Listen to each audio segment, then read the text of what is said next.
പ്രിയപ്പെട്ട കുട്ടികളെ, എല്ലാവർക്കും പഠന മികവ് രേഖ വിശകലന ക്ലാസ്സിൻ്റെ മറ്റൊരു അധ്യായത്തിലേക്ക് സ്വാഗതം. ഇന്നത്തെ ക്ലാസ്സിൽ നമ്മൾ ചർച്ച ചെയ്യുന്നത് 3-ാം തരത്തിലെ മലയാളമാണ്. ഓക്കെ, 44ഓളം പ്രവർത്തനങ്ങളാണ് അല്ലെങ്കിൽ 44ഓളം പ്രവർത്തന കാർഡുകളാണ് നമ്മുടെ മലയാളത്തിൽ കൊടുത്തിട്ടുള്ളത്. അപ്പോൾ നമുക്ക് ഓരോ പ്രവർത്തനങ്ങളായിട്ട് നമുക്ക് ഈ വീഡിയോയിൽ പരിചയപ്പെടാം. നമ്മൾ ഈ ഒരു പ്രവർത്തന കാർഡുകൾ ഭാഗമാക്കിയാണ് ചെയ്യുന്നത്. കാരണം 44ഓളം പ്രവർത്തനങ്ങൾ നമ്മുടെ മലയാളത്തിൽ നൽകിയിട്ടുണ്ട്. നമുക്കറിയാം, നമുക്ക് ഈ ഒരു അധ്യയന വർഷം മുഴുവൻ ഓൺലൈൻ ക്ലാസ്സുകളായിരുന്നു ഉണ്ടായിരുന്നത്. അതുകൊണ്ട് തന്നെ നമുക്ക് കൊല്ലപ്പരീക്ഷയോ മറ്റോ ഒന്നും തന്നെ ഇല്ല. അപ്പോൾ അതിൻ്റെ ഭാഗമായിട്ട് കൊല്ലപ്പരീക്ഷയ്ക്ക് പകരമാണ് നമ്മൾ ഇത്തരമൊരു വർക്ക്ഷീറ്റ് നൽകുന്നത്. ഇല്ല, എല്ലാ കുട്ടികൾക്കും പ്രവർത്തന കാർഡുകൾ അല്ലെങ്കിൽ ആ വർക്ക്ഷീറ്റുകൾ കിട്ടിയിട്ടുണ്ട്. അപ്പോൾ നമുക്ക് എന്ത് ചെയ്യാം, അത് ഓരോ പ്രവർത്തനങ്ങളായിട്ട് വിശകലനം ചെയ്തു പോകാം. ഓക്കെ, അപ്പോൾ എല്ലാവർക്കും ഒരിക്കൽ കൂടി ഈ വീഡിയോയിലേക്ക് സ്വാഗതം. അപ്പോൾ നമ്മൾ നേരെ ഇന്നത്തെ വീഡിയോയിലേക്ക് പോകുന്നു.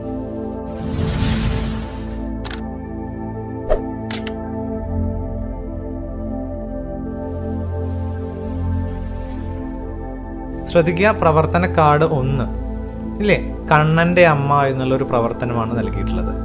നമ്മുടെ മലയാള പാഠഭാഗത്തും കണ്ണൻ്റെ അമ്മയാണ് ആദ്യത്തെ പാഠഭാഗം ഇല്ലേ. ആ കവിത നമ്മൾ കൃത്യമായിട്ട് പരിശോധിച്ച് പോയിട്ടുണ്ട്. വേണമെങ്കിൽ നിങ്ങൾക്ക് വേണ്ടിയിട്ട് ആ വീഡിയോയുടെ ലിങ്ക് താഴെ ഡിസ്ക്രിപ്ഷൻ ബോക്സിൽ ഞാൻ കൊടുക്കാം. നിങ്ങൾ ആ വീഡിയോ കൂടി ഇതിൻ്റെ ഭാഗമായി കാണുക. നോക്കുക, എന്താണ് പ്രവർത്തനം അല്ലേ? അമ്മയുടെ വിളി കേട്ടാണ് പൊന്നി ചിത്രത്തിൽ നിന്നും കണ്ണെടുത്തത്. നോക്കമ്മേ, എന്തു ചന്തമാണ് ഈ ചിത്രത്തിന്. പൊന്നി കണ്ട ചിത്രം നിങ്ങൾക്ക് ഇഷ്ടമായോ? ഇല്ലേ, പൊന്നി കണ്ട ചിത്രം ഇതാണ്. മനോഹരമായിട്ടുള്ളൊരു ചിത്രമാണ്. ഇതിൽ എന്തെല്ലാം കാര്യങ്ങളുണ്ട്? ഓക്കെ, അതൊരു പ്രവർത്തനമായിട്ട് നൽകുന്നുണ്ട്. അപ്പോൾ നോക്കുക, മനോഹരമായിട്ടുള്ളൊരു ചിത്രമാണ് വരച്ച് തന്നിട്ടുള്ളത്. ഇത് നിങ്ങൾ എന്ത് ചെയ്യുക, കൃത്യമായി നിറം നൽകി മനോഹരമാക്കുക. അല്ലേ, ഇലയ്ക്ക് പച്ച നിറം നൽകുക. ഇവിടെ ഒരു മയിലുണ്ട്, മയിലിന് ചന്തമായിട്ട് നിങ്ങൾ ആ നിറം നൽകുക. തത്തയ്ക്ക് അല്ലേ പച്ചയും ചുണ്ടിന് ചുവപ്പും നിറം നൽകുക. ഇവിടെ കിളികളുടെ കുട്ടികളുണ്ട് അല്ലേ, അങ്ങനെ ഹണീബി ഉണ്ട്, ഇവിടെ മഞ്ഞയും കറുപ്പുമായിട്ട് നിങ്ങൾ ഓരോന്നും വിശകലനം ചെയ്ത് നിറം നൽകുക. ഇവിടെ ഒരു പശുക്കിടാവ് കൊടുത്തിട്ടുണ്ട്, ഇതാണ് കണ്ണൻ്റെ അമ്മ അല്ലേ. കണ്ണൻ്റെ അമ്മ ഇതാണ്. തൊട്ടടുത്ത് ഒരു മാനിൻ്റെ കുട്ടിയുണ്ട്, അപ്പോൾ ഇതിന് നിറം നൽകണം. ഇവിടെ ഒളിച്ചിരിക്കുന്നത് ആരാണ്? അതെ, തീർച്ചയായും നമ്മുടെ കണ്ണൻ. ഇനി പ്രവർത്തനത്തിലേക്ക് നമുക്കൊന്ന് പോകാം. പ്രവർത്തന കാർഡ് 2 നൽകിയിട്ടുള്ളത് ചിത്രത്തിൽ എന്തെല്ലാം കാണുന്നു എഴുതി നോക്കൂ അല്ലേ. അപ്പം നിങ്ങൾ സെന്റൻസ് ആക്കി തന്നെ എഴുതാൻ ശ്രമിക്കുക. ഇവിടെ കണ്ണൻ്റെ അമ്മയുണ്ട്, കണ്ണൻ്റെ അമ്മ കണ്ണനെ തിരഞ്ഞു നടക്കുകയാണ് അല്ലേ. അപ്പം നിങ്ങൾ എന്ത് ചെയ്യുക, കണ്ണൻ്റെ അമ്മ കണ്ണനെ തിരഞ്ഞു നടക്കുന്നു എന്ന് നിങ്ങൾക്ക് എന്ത് ചെയ്യാം, എഴുതാം. എന്നിട്ട് ഓരോന്ന് അല്ലെ, ഇവിടെ മരക്കൊമ്പിൽ ഒരു മയിൽ ഇരിക്കുന്നുണ്ട്. ഇതെല്ലാം കണ്ടുകൊണ്ടാണ് മയിൽ നിൽക്കുന്നത്. പിന്നെ ഒരു മാൻകുട്ടി എന്ത് ചെയ്യുന്നുണ്ട്, വെള്ളം കുടിക്കുന്നുണ്ട്. അങ്ങനെ ഈ ഒരു ചിത്രത്തിൽ എന്തെല്ലാം നിങ്ങൾ കാണുന്നുണ്ട്, അത് നിങ്ങൾ എന്ത് ചെയ്യുക, അവിടെ പ്രവർത്തനമായി എഴുതി വയ്ക്കുക. ഇതാണ് പ്രവർത്തന കാർഡ് 2 ദെൻ പ്രവർത്തന കാർഡ് 3. ഓക്കെ, ഓരോന്നും നമ്മൾ വിശകലനം ചെയ്തു പോകുന്നുണ്ട്. എങ്ങനെയാണ് ആ ഉത്തരത്തിലേക്ക് എത്തേണ്ടത് എന്നും പറയുന്നുണ്ട് ഇല്ലേ. ബാക്കിയൊക്കെ നിങ്ങൾക്ക് ചെയ്യാവുന്ന പ്രവർത്തനം മാത്രമേ ഉള്ളൂ. നോക്കുക, പ്രവർത്തന കാർഡ് 3 എന്താണ് എന്നൊന്ന് വായിച്ചു തരാം. കണ്ണനെ തേടി നടക്കുന്ന അമ്മ കാട്ടിൽ കണ്ടവരോടെല്ലാം കണ്ണനെ പറ്റി അന്വേഷിച്ച് വിവരങ്ങൾ തേടുകയാണ്. മരക്കൊമ്പിലിരുന്ന് ഇതെല്ലാം കേട്ട കുഞ്ഞി തത്തയ്ക്ക് കണ്ണനെ പറ്റി കൂടുതൽ അറിയാൻ താല്പര്യമായി. എന്തൊക്കെയായിരിക്കും അവർ തമ്മിൽ സംസാരിച്ചിട്ടുണ്ടാവുക? സംഭാഷണം പൂർത്തിയാക്കൂ ഇല്ലേ. കണ്ണനെ തേടി നടക്കുമ്പോൾ അമ്മ എന്ത് ചെയ്യുന്നുണ്ട്, കണ്ണനെ തേടി നടക്കുമ്പോൾ കുഞ്ഞിത്തത്ത ഇതെല്ലാം കാണുന്നുണ്ട്. അപ്പോൾ കണ്ണനെ കുറിച്ച് കുഞ്ഞിത്തത്ത എന്തെല്ലാം ചോദിച്ചിട്ടുണ്ടായിരിക്കും ഇല്ലേ. അപ്പം അമ്മ എന്തെല്ലാം പറഞ്ഞിട്ടുണ്ടായിരിക്കും, അതാണ് നിങ്ങൾ ഈ ഒരു ഭാഗത്ത് എഴുതേണ്ടത്. ഓക്കെ, കണ്ടവരോടെല്ലാം കണ്ണനെ പറ്റി അന്വേഷിച്ച് വിവരം തേടുകയാണ്. ആ സമയത്താണ് ഇതെല്ലാം ഈ ഒരു തത്ത കാണുന്നത്. അപ്പൊ തത്ത എന്ത് ചെയ്തു, അമ്മയോട് കണ്ണനെ പറ്റി കൂടുതൽ കാര്യങ്ങൾ ചോദിച്ചു. അത് നിങ്ങൾ എന്ത് ചെയ്യുക, നിങ്ങളാണ് കുഞ്ഞിത്തത്ത എന്ന് വിചാരിക്കുക അല്ലേ. അപ്പോൾ നിങ്ങൾക്ക് എന്തെല്ലാം കാര്യങ്ങൾ കണ്ണനെ പറ്റി അറിയേണ്ടതായിട്ടുണ്ട് അല്ലേ. അപ്പോൾ നിങ്ങൾ എന്ത് ചെയ്യുക, ഈ ഒരു ഭാഗത്ത് ചോദ്യം എഴുതുക. എന്നിട്ട് അമ്മ എന്തെല്ലാം പറഞ്ഞിട്ടുണ്ടായിരിക്കും, അങ്ങനെ നിങ്ങൾ എന്ത് ചെയ്യുക, ഈ ഒരു സംഭാഷണം പൂർത്തിയാക്കുക. ഇതാണ് പ്രവർത്തന കാർഡ് 3 നൽകിയിട്ടുള്ളത്. ഓക്കെ, നമ്മൾ വിശകലനം ചെയ്ത് പോകുന്നുണ്ട്.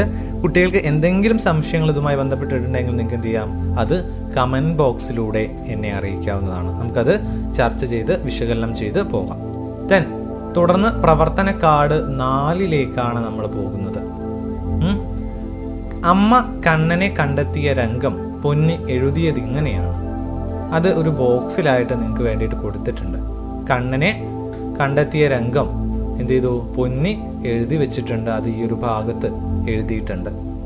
ഓക്കെ, ഇവിടെ നോക്കുക, കുറേ പദങ്ങൾ നിങ്ങൾ അടിവര ഇട്ടതായി കണ്ടു അല്ലേ? വദനം, ഹൃദയം, വനം, വേണുഗാനം, കൈകൾ എന്നിവ അല്ലേ? അപ്പൊ നിങ്ങൾ ചെയ്യേണ്ടത് ആ വാക്കുകൾ നിങ്ങൾ എന്ത് ചെയ്യുക, കൃത്യമായിട്ട് വായിച്ചു നോക്കുക. വനത്തിലൂടെ അമ്മ കണ്ണനെ തേടി നടന്നപ്പോൾ സങ്കടം കൊണ്ട് വദനം ചുവന്നു, ഹൃദയം വീങ്ങി. തേടി തേടി നടക്കുന്നതിനിടയിൽ വേണുഗാനം കേട്ട് പുഞ്ചിരി കൊണ്ട് ഓടിയെത്തി.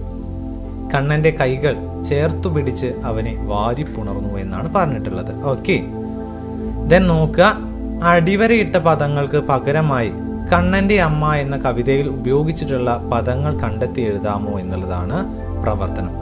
ഓക്കെ, അടിവരയിട്ട പദങ്ങൾക്ക് പകരമായി കണ്ണന്റെ അമ്മ എന്ന കവിതയിൽ ഉപയോഗിച്ചിട്ടുള്ള പദങ്ങൾ കണ്ടെത്തി എഴുതാമോ?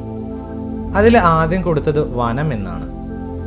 ഓക്കെ, അപ്പോൾ നിങ്ങൾ ആ ഒരു വീഡിയോ കാണുക, അല്ലെങ്കിൽ പാഠഭാഗം തുറന്നു വെച്ച് വനം അല്ലേ, വനം എന്ന പദത്തിന് പകരമായിട്ട് ആ കവിതയിൽ നൽകിയിട്ടുള്ള ഭാഗം എന്താണ്, പേരെന്താണ് എന്ന് നിങ്ങൾ എഴുതുക. ഇത് രണ്ടാമത്തത് എന്താണ്, ഇവിടെ കൊടുത്തത് വദനം എന്നുള്ളതാണ്. വദനം ചുവന്നു. അപ്പൊ ആ വദനം നിങ്ങൾ രണ്ടാമതായിട്ട് ഇവിടെ എഴുതുക. തുടർന്ന് ഹൃദയം, അത് മൂന്നാമതായി നിങ്ങൾ എഴുതുക. അപ്പോൾ ഹൃദയം എന്നുള്ള വാക്കിന് പകരമായിട്ട് കവിതയിൽ ഏത് വാക്കാണ് ഉപയോഗിച്ചിട്ടുള്ളത്? അപ്പൊ നിങ്ങൾ എന്ത് ചെയ്യുക, ഈ ഒരു വർക്ക്ഷീറ്റ് എടുക്കുമ്പോൾ അതിൻ്റെ കൂടെ നിങ്ങളുടെ 3ാം തരത്തിലെ മലയാളം ടെക്സ്റ്റ് ബുക്ക് കൂടി എന്ത് ചെയ്യുക, അടുത്ത് വെക്കുക. ഓക്കെ, ആ കവിതയുടെ ലിങ്ക് താഴെ കൊടുത്തിട്ടുണ്ട്. അപ്പോൾ നിങ്ങൾക്ക് എന്ത് ചെയ്യാം, ആ കവിത നോക്കിയിട്ട് നിങ്ങൾക്ക് ഈ ഒരു പദങ്ങൾ കണ്ടെത്തി എഴുതാം. തുടർന്ന് വേണുഗാനം എന്ന് കൊടുത്തിട്ടുണ്ട്. അത് നിങ്ങൾ അതിൻ്റെ താഴത്ത് എഴുതുക. അവസാനം കൈകൾ, 5ാമത്തെ ഭാഗത്ത് കൈകൾ എന്നുള്ള ഒരു പദമാണ്. കൈ അല്ലേ? അപ്പോൾ കൈ എന്നുള്ള പദത്തിന് പകരം ഏത് പദമാണ് കവിതയിൽ ഉപയോഗിച്ചിട്ടുള്ളത്? നിങ്ങൾ എന്ത് ചെയ്യുക, ടെക്സ്റ്റ് ബുക്ക് തുറക്കുക. എന്നിട്ട് അത് കൃത്യമായിട്ട് അവിടെ പറഞ്ഞു വെച്ചിട്ടുണ്ട്. അത് നിങ്ങൾ എന്ത് ചെയ്യുക, ഒന്ന് നോക്കി ഇതിലേക്ക് എഴുതിയെടുക്കുക. എങ്കിൽ ഇതാണ് പ്രവർത്തനം. തുടർന്ന് പ്രവർത്തന കാർഡ് 5 അല്ലേ? ആരുടെ ചിത്രമാണിത്? അതെ, നമ്മുടെ കണ്ണന്റെ അമ്മ എന്നുള്ള ഭാഗം എഴുതിയ സുഗതകുമാരിയുടെ ചിത്രമാണിത് അല്ലേ? നോക്കുക, കണ്ണന്റെ അമ്മ എന്ന കവിത വീട്ടിലുള്ളവരെ വ്യത്യസ്ത ഈണത്തിൽ ചൊല്ലി കേൾപ്പിക്കുമല്ലോ. നിങ്ങൾക്കൊരു ഈണം ആ വീഡിയോയിൽ കാണാൻ സാധിക്കുന്നുണ്ട്. അപ്പോൾ നിങ്ങൾക്ക് എന്ത് ചെയ്യുക, ആ ഈണത്തിൽ വേണമെങ്കിൽ നിങ്ങൾക്ക് പാടാം. അല്ലെങ്കിൽ നിങ്ങളുടെ അധ്യാപിക അല്ലെങ്കിൽ അധ്യാപകർ നിങ്ങൾക്ക് വേറെ ഈണം കേൾപ്പിച്ചു തന്നിട്ടുണ്ടായിരിക്കും അല്ലേ? അപ്പോൾ നിങ്ങൾ എന്ത് ചെയ്യുക, നിങ്ങൾക്ക് വ്യത്യസ്തമായ ഈണത്തിൽ അമ്മയെയോ അല്ലെങ്കിൽ അച്ഛനെയോ അല്ലെങ്കിൽ വീട്ടിലുള്ള നമ്മളെ ചേച്ചിയെയോ അനിയന്മാരെയോ ആരെയെങ്കിലും നിങ്ങൾ എന്ത് ചെയ്യുക, ഇത് വ്യത്യസ്തമായ ഈണത്തിൽ കേൾപ്പിക്കുക. ഓക്കെ, നിങ്ങൾക്ക് ടെക്സ്റ്റ് ബുക്ക് തുറന്നു വെച്ച് അത് നിങ്ങൾക്ക് പാടി കേൾപ്പിക്കാൻ സാധിക്കുന്നതാണ് ഇല്ലേ? സാധ്യമെങ്കിൽ കണ്ടെത്തിയ ഈണം റെക്കോർഡ് ചെയ്ത് അധ്യാപകർക്കും കൂട്ടുകാർക്കും അയച്ചു കൊടുക്കുക. നമ്മളിപ്പോൾ ചെയ്ത കാര്യം, അതെ, നമ്മൾ നമ്മുടെ വീട്ടുകാരെ ഇത് കേൾപ്പിച്ചു കൊടുത്തു. അപ്പം നിങ്ങൾക്ക് എന്ത് ചെയ്യാം, ആ സമയത്ത് തന്നെ നിങ്ങൾക്ക് ഇത് റെക്കോർഡ് ചെയ്ത് നിങ്ങൾക്ക് അധ്യാപകർക്ക് അയച്ചു കൊടുക്കുക, അല്ലെങ്കിൽ ക്ലാസ് ഗ്രൂപ്പിൽ ഷെയർ ചെയ്യുക. ഇതാണ് പറഞ്ഞിട്ടുള്ളത്. ഓക്കെ, ഇത് നമ്മൾ ഈ ചിത്രത്തെ പറ്റിയിട്ട് പറഞ്ഞു. ഇവിടെ കൊടുത്ത ചോദ്യം, അമ്മ പൊന്നിയെ കാണിച്ച ചിത്രമാണിത്. ഇത് ആരാണെന്ന് അറിയാമോ അല്ലേ? ഇത് ആരാണെന്ന് അറിയാമോ എന്നാണ് ചോദിച്ചിട്ടുള്ളത് അല്ലേ? അത് നമുക്കറിയാം, നമ്മൾ പഠിച്ച പാഠഭാഗവുമായി ബന്ധപ്പെട്ട് അല്ലെങ്കിൽ നമുക്ക് ഏറ്റവും ഇഷ്ടപ്പെട്ട ഒരു കവിയത്രിയാണ് ഇത്. കവിയത്രി സുഗതകുമാരി. ഓക്കെ, തുടർന്ന് കണ്ണന്റെ അമ്മ എന്ന കവിത എഴുതിയത് സുഗതകുമാരി ടീച്ചറാണ് അല്ലേ? കണ്ണന്റെ അമ്മ എന്ന കവിത എഴുതിയത് സുഗതകുമാരി ടീച്ചറാണ്. സുഗതകുമാരി ടീച്ചറെ പറ്റിയിട്ട് കുറച്ച് കാര്യങ്ങൾ ഇവിടെ കൊടുത്തിട്ടുണ്ട്. അപ്പൊ നിങ്ങൾ തയ്യാറാക്കേണ്ടത് ഒരു കുറിപ്പാണ്. നോക്കാം നമുക്ക് എന്തൊക്കെ എഴുതണം എന്നുള്ളത്. ജനനം 1934 ജനുവരി 22. എവിടെയാണ് ജനിച്ചത്? അതെ, പത്തനംതിട്ട ജില്ലയിലെ ആറന്മുളയിലാണ് സുഗതകുമാരി ജനിച്ചത്. അല്ലേ, സുഗതകുമാരി ടീച്ചർ. അവരുടെ പ്രധാന കൃതികൾ എന്തൊക്കെയാണ്? രാത്രിമഴയുണ്ട്, അമ്പലമണിയുണ്ട്, മണലെഴുത്ത്. ദെൻ ഏതൊക്കെ മേഖലയിലാണ് സുഗതകുമാരി ടീച്ചർ പ്രവർത്തിച്ചത്? അധ്യാപികയാണ്, അല്ലേ, സാമൂഹിക പ്രവർത്തകയാണ്, അതോടൊപ്പം പരിസ്ഥിതി പ്രവർത്തകയാണ്. ഇതാണ് പ്രധാനമായിട്ടും ടീച്ചറുടെ പ്രവർത്തന മേഖല. ഈ ഒരു മേഖലയിലാണ് ടീച്ചർ കൂടുതൽ സമയവും പ്രവർത്തിച്ചിട്ടുള്ളത്. ദെൻ അവര് മരിച്ചത്, അല്ലെ, ഈ അടുത്താണ് അവര് നമ്മെ വിട്ട് പിരിഞ്ഞത്. 2020 ഡിസംബർ 23. ഓക്കെ, അപ്പൊ നിങ്ങൾ എന്ത് ചെയ്യുക? ഈ സൂചനകളൊക്കെ ചേർത്ത് ഒരു കുറിപ്പ് തയ്യാറാക്കുക. അതാണ് നിങ്ങൾ ചെയ്യേണ്ടത്. അപ്പൊ എങ്ങനെ തുടങ്ങാം? അതെ, എങ്ങനെ തുടങ്ങാം? അധ്യാപികയും സാമൂഹിക പ്രവർത്തകയും പരിസ്ഥിതി പ്രവർത്തകയും ഒക്കെയായ സുഗതകുമാരി ടീച്ചർ പത്തനംതിട്ട ജില്ലയിലെ ആറന്മുളയിലാണ് ജനിച്ചത്. ഓക്കെ, അങ്ങനെ നിങ്ങൾക്ക് തുടങ്ങാം. അല്ലെങ്കിൽ പ്രശസ്ത കവയിത്രിയായ സുഗതകുമാരി ടീച്ചർ 1934 ജനുവരി 22 പത്തനംതിട്ട ജില്ലയിലെ ആറന്മുളയിൽ ജനിച്ചു. അങ്ങനെ വേണമെങ്കിൽ തുടങ്ങാം, അല്ലേ. അവരുടെ പ്രധാന കൃതികൾ രാത്രിമഴ, അമ്പലമണി, മണലെഴുത്ത് എന്നിവയായിരുന്നു. അതോടൊപ്പം ഒരു കവയിത്രി എന്ന നിലയിൽ അവര് അദ്ദേഹത്തിന്റെ ആ മേഖലയിൽ കഴിവ് തെളിയിച്ചിരുന്നു. അതോടൊപ്പം അധ്യാപിക, സാമൂഹിക പ്രവർത്തക, പരിസ്ഥിതി പ്രവർത്തക എന്നീ മേഖലകളിലും കഴിവ് തെളിയിച്ച ആളാണ് നമ്മുടെ സുഗതകുമാരി ടീച്ചർ, അല്ലേ. അവർ അല്ലെങ്കിൽ അദ്ദേഹം 2020 ഡിസംബർ 23 അന്തരിച്ചു. ഓക്കെ, ഇതൊക്കെ ഒരു ലിങ്കാണ്. നിങ്ങൾക്ക് എന്ത് ചെയ്യാം? നിങ്ങളുടെ ഇഷ്ടത്തിനനുസരിച്ച് എഴുതാം. അപ്പൊ എഴുതുമ്പോൾ ഇത്രയും കാര്യങ്ങൾ നിങ്ങൾ അതില് കൂട്ടിച്ചേർക്കണം. ഇതാണ് പ്രവർത്തനം. ഓക്കെ, എന്തെങ്കിലും സംശയങ്ങളുണ്ടോ? ഇല്ല എന്ന് വിചാരിക്കുന്നു. നമുക്ക് അടുത്ത പ്രവർത്തനത്തിലേക്ക് പോവാം. അടുത്ത പ്രവർത്തനം 6ാമത്തെ പ്രവർത്തനം, അല്ലേ, പൂമുട്ട് എന്ന പ്രവർത്തനമാണ്. പൂമുട്ട് നമുക്കറിയാം, നമ്മുടെ മദർ തെരേസയെ പറ്റിയിട്ടുള്ള പാഠമാണ്, അല്ലേ, പൂമുട്ട്. അതിൽ നമ്മൾ കുറേ കാര്യങ്ങൾ പരിചയപ്പെടുന്നുണ്ട്. നോക്കാം. പൊന്നിയുടെ ശേഖരണ പുസ്തകത്തിലുള്ള മഹാന്മാരുടെ ചിത്രങ്ങളാണിവ. ഇവർ ആരാണെന്ന് കണ്ടെത്തി ചിത്രത്തിനു താഴെ അവരുടെ പേരുകൾ എഴുതി ചേർക്കുക. ഓക്കെ, പൂമുട്ട് നമുക്കറിയാം, നമ്മുടെ മദർ തെരേസയുടെ ജീവിതത്തെ പറ്റിയിട്ടുള്ളൊരു കഥയാണ്, കുട്ടിക്കാലത്തുള്ള കഥയാണ്. അപ്പോൾ അതിൻ്റെ ഭാഗമായിട്ട് നമ്മൾ കുറേ ആളുകളെ പരിചയപ്പെടുന്നുണ്ട്. ഇത് നമ്മുടെ പ്രിയപ്പെട്ട തീർച്ചയായും മഹാത്മാഗാന്ധി, അല്ലേ, നമ്മുടെ രാഷ്ട്രപിതാവായ മഹാത്മാഗാന്ധിയുടെ ചിത്രമാണിത്. ഓക്കെ, ദെൻ ഇത് നമുക്കറിയാം, നമ്മൾ പഠിച്ച പൂമുട്ടിലെ ആൽബേനിയയിലെ പൂമുട്ടിലെ നമ്മുടെ പ്രിയപ്പെട്ട തീർച്ചയായും പ്രിയപ്പെട്ട മദർ തെരേസ, ഇല്ലേ. ഇതും നമുക്കറിയാവുന്ന ഒരു വ്യക്തിത്വമാണ് സ്വാമി വിവേകാനന്ദൻ. അതോടൊപ്പം ഇവിടെ കൊടുത്തിട്ടുള്ളത് ശ്രീ നാരായണ ഗുരു, അല്ലേ. ഇതൊക്കെ നമ്മൾ പരിചയപ്പെട്ട ആളുകളാണ്, നമുക്ക് അറിയുന്ന ആളുകളാണ്. ഇവർ ആരൊക്കെയാണെന്ന് എഴുതിയില്ലേ? നമ്മളിപ്പോൾ ഇത് ആരൊക്കെയാണെന്ന് അടിയിൽ എഴുതി. അച്ഛൻ ചോദിച്ചു, ഇതിൽ ഒരാളെ കുറിച്ച് നിങ്ങളുടെ മലയാള പുസ്തകത്തിൽ ഒരു പാഠമുണ്ട്, വായിച്ചു നോക്കിയാലോ? അതേതാണ് പാഠം? അതെ, പാഠപുസ്തകം പേജ് നമ്പർ 16, 17, 18 നമ്മൾ ചർച്ച ചെയ്തു പോയ കാര്യമാണ്, അല്ലേ. അതുകൂടി നിങ്ങൾ എന്ത് ചെയ്യുക? വായിച്ച് നോക്കുക. ഇതുമായി ബന്ധപ്പെട്ട എന്തെങ്കിലും സംശയങ്ങളുണ്ടോ? ഇല്ല. അപ്പോൾ നമ്മൾ അടുത്ത പ്രവർത്തനത്തിലേക്ക് പോവുകയാണ്. പ്രവർത്തന കാർഡ് 7. ഓക്കെ, അമ്മേ, എങ്ങനെയാണ് ഒരാൾ മഹാനാകുന്നത്? പൊന്നി ചോദിച്ചു. പൊന്നിക്ക് നിരവധിയായ സംശയങ്ങളാണ് ഉള്ളത്, അല്ലേ. അപ്പൊ മോളെ, സമൂഹത്തിനായി നന്മ ചെയ്ത് ജീവിക്കുന്നവരാണ് മഹാന്മാർ. മനസ്സിലായോ? നമ്മുടെ സമൂഹത്തിനായി നന്മ ചെയ്ത് ജീവിക്കുന്നവരാണ് മഹാന്മാർ എന്ന് അമ്മ പറഞ്ഞു. എന്തൊക്കെയാണമ്മേ നന്മകൾ? അല്ലേ, സ്നേഹമുണ്ട്, ദയ ഉണ്ട്. അങ്ങനെ നിങ്ങൾക്ക് എന്ത് ചെയ്യാം? സ്നേഹം, ദയ, അതേപോലെ നിങ്ങൾ എന്ത് ചെയ്യുക? ഈ നന്മ എന്നുള്ള പദസൂര്യൻ പൂർത്തിയാക്കുക. അമ്മ പറഞ്ഞ വാക്കുകൾ ചേർത്ത് അവൾ ഒരു പദസൂര്യൻ തയ്യാറാക്കി. നമുക്കും പദസൂര്യൻ തയ്യാറാക്കിയാലോ എന്നാണ് പറഞ്ഞിട്ടുള്ളത്. ഇവിടെ പദസൂര്യൻ നൽകിയിട്ടുണ്ട്. ഇതിൽ നന്മ എന്നുള്ള ഒരു കാര്യം ഇവിടെ കൊടുത്തിട്ടുണ്ട്. നന്മയുടെ ഭാഗമായിട്ട് എന്തുണ്ടായിരിക്കും? ഒരാൾക്ക് നന്മയുണ്ടെങ്കിൽ അവിടെ സ്നേഹമുണ്ടായിരിക്കും, ദയ ഉണ്ടായിരിക്കും, അങ്ങനെയൊക്കെ എന്ത് ചെയ്യുക, കരുണ ഉള്ള ആളുകളായിരിക്കും, അങ്ങനെ സമൂഹത്തിന് വേണ്ടി പ്രവർത്തിക്കുന്ന ആളുകളായിരിക്കും. അങ്ങനെ നിരവധിയായ കാര്യങ്ങളാണ് നന്മ എന്നുള്ള ഭാഗമായിട്ട് വരുന്നത്. അപ്പം നിങ്ങൾക്ക് നന്മയുടെ ഭാഗമായിട്ട് എന്തെല്ലാം ഗുണങ്ങൾ ഉണ്ടായിരിക്കുമെന്ന് നിങ്ങൾ ഈ പദസൂര്യനിൽ എഴുതി പൂർത്തിയാക്കുക. ഇതാണ് പ്രവർത്തനം. തുടർന്ന് കൂട്ടുകാരെ, ഇത്തരം നന്മകൾ ചെയ്യുന്ന വ്യക്തികൾ നിങ്ങളുടെ നാട്ടിലും ഉണ്ടാകും. അവരിൽ ഒരാളെ കണ്ടെത്തി അദ്ദേഹം ചെയ്ത കാര്യങ്ങളെക്കുറിച്ചുള്ള വിവരണം ശേഖരിച്ച് ഒരു കുറിപ്പ് തയ്യാറാക്കുക. ഓക്കെ, എന്നിട്ട് അതെന്ത് ചെയ്യുക? നോട്ട് പുസ്തകത്തിൽ, നിങ്ങളുടെ മലയാള നോട്ട് പുസ്തകത്തിലേക്ക് എഴുതിയെടുക്കുക. ഓക്കെ, ഇതാണ് പ്രവർത്തനം. അപ്പോൾ നിങ്ങൾക്ക് എന്ത് ചെയ്യാം? നിങ്ങൾക്ക് അത്തരം നന്മകൾ ചെയ്യുന്ന, സമൂഹത്തിന് വേണ്ടിയിട്ടും പൊതു കാര്യങ്ങളിലൊക്കെ നല്ല കാര്യങ്ങൾ ചെയ്യുന്ന ഒരാളെ നിങ്ങൾ തിരഞ്ഞെടുക്കുക. അപ്പോൾ നിങ്ങൾക്ക് അതിന് പ്രയാസം ഉണ്ടെങ്കിൽ നിങ്ങൾക്ക് എന്ത് ചെയ്യാം? നിങ്ങളുടെ രക്ഷിതാക്കളെ സമീപിക്കാം. അപ്പോൾ രക്ഷിതാക്കൾ ഇത്തരം ആളുകളെ പറ്റിയിട്ട് നിങ്ങൾക്ക് പറഞ്ഞു തരും. അപ്പോൾ അതെന്ത് ചെയ്യാം? അതൊക്കെ ചേർത്തിട്ട്, അല്ലെങ്കിൽ നിങ്ങൾക്ക് എന്ത് ചെയ്യാം? അത്തരം ആളുകളെ കണ്ടെത്തി നിങ്ങൾക്കത് ഫോണിൽ ബന്ധപ്പെട്ട് അദ്ദേഹത്തോട് കാര്യങ്ങൾ ചോദിച്ച് നിങ്ങൾക്ക് എന്ത് ചെയ്യാം? ഒരു കുറിപ്പ് തയ്യാറാക്കുക. ഇത് തയ്യാറാക്കേണ്ടത് നിങ്ങളുടെ നോട്ട് പുസ്തകത്തിലാണ്. ഓക്കെ, അത് നിങ്ങൾ തയ്യാറാക്കുക. ഓക്കെ, ദെൻ പ്രവർത്തന കാർഡ് 8.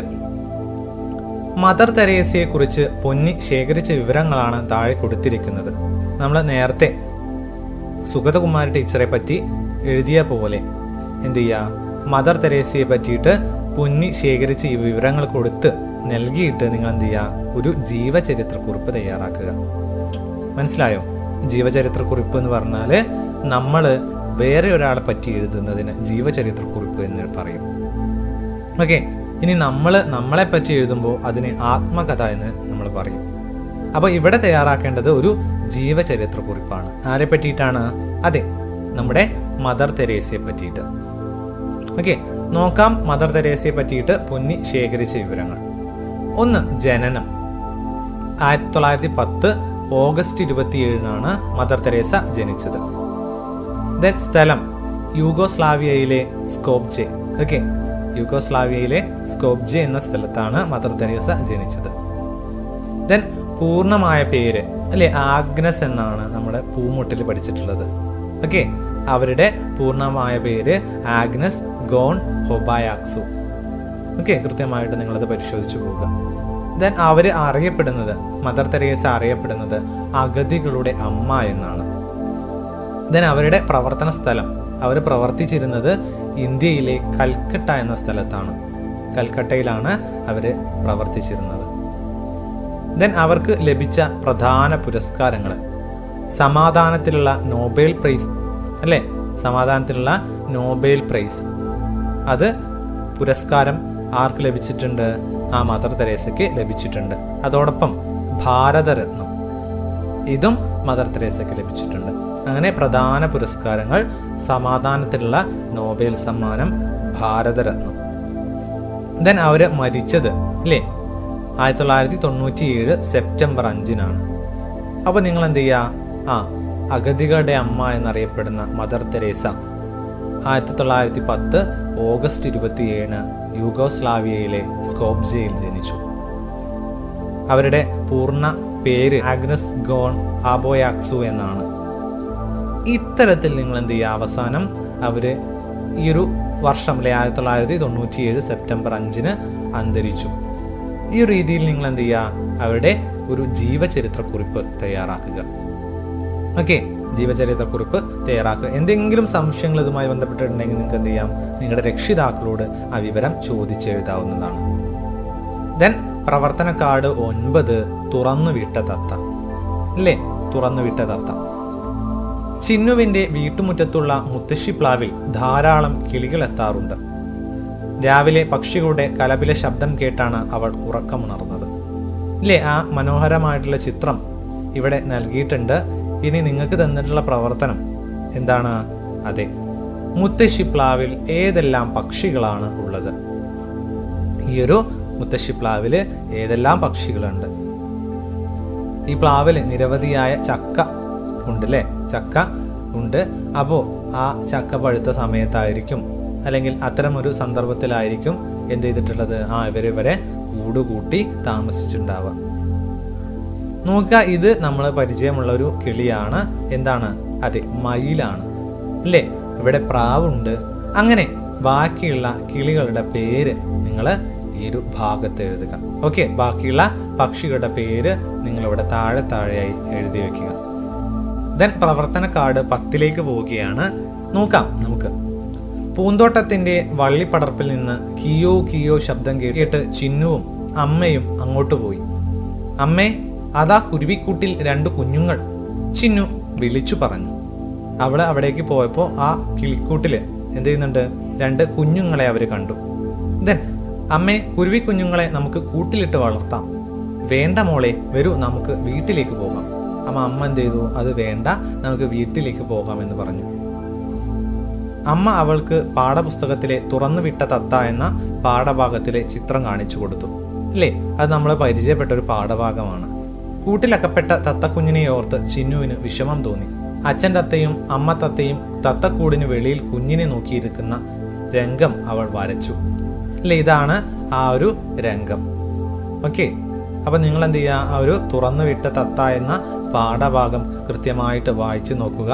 എന്നിട്ട് നമുക്ക് തന്ന പ്രവർത്തനം ചിത്രത്തിന് നിറം നൽകി ഭംഗിയാക്കണേ എന്നാണ്. ഓക്കെ, ഈ ഒരു ചിത്രത്തിന് അമ്മ തത്തയുണ്ട്, അച്ഛൻ തത്തയുണ്ട് ഇവിടെ. അപ്പോൾ നിങ്ങൾ ഈ ഒരു കുട്ടിക്കും എന്ത് ചെയ്യുക? നിറം നൽകി മനോഹരമായിട്ട് ഈ ചിത്രം ഭംഗിയാക്കി മാറ്റുക. ഇത്രയും പ്രവർത്തനങ്ങളാണ് നമ്മൾ ഇന്ന് പരിചയപ്പെടുന്നത്. 1 മുതൽ 10 വരെയുള്ള പ്രവർത്തന കാർഡുകൾ. അപ്പോൾ നിങ്ങൾ എന്ത് ചെയ്യുക? ഇതുമായി ബന്ധപ്പെട്ട് എന്തെങ്കിലും സംശയങ്ങൾ ഉണ്ടെങ്കിൽ നിങ്ങൾക്ക് അധ്യാപകരോടോ രക്ഷിതാക്കളോടോ ചോദിച്ച് സംശയം തീർത്ത് നിങ്ങൾ ഈ ഒരു പ്രവർത്തന കാർഡുകൾ കൃത്യമായി ചെയ്ത് പോവുക. ഓക്കെ, അപ്പോൾ നമുക്ക് വീണ്ടും മറ്റൊരു ഭാഗത്ത് കണ്ടുമുട്ടാം. ഇനി നമുക്ക് മറ്റുള്ള പ്രവർത്തന കാർഡുകൾ വീണ്ടും വേറെ ഒരു വീഡിയോയിൽ ചെയ്യാം. ആ വീഡിയോ നിങ്ങൾ കൃത്യമായിട്ട് കാണുക. അപ്പോൾ നിങ്ങൾക്ക് ഈ വീഡിയോ ഇഷ്ടപ്പെട്ടിട്ടുണ്ടെങ്കിൽ ഈ ചാനൽ സബ്സ്ക്രൈബ് ചെയ്യുക. മറ്റുള്ള കുട്ടികളിലേക്ക് ഈ ഒരു വീഡിയോ ഷെയർ ചെയ്യുക. വീണ്ടും നമുക്ക് മറ്റൊരു വീഡിയോയിൽ കണ്ടുമുട്ടാം.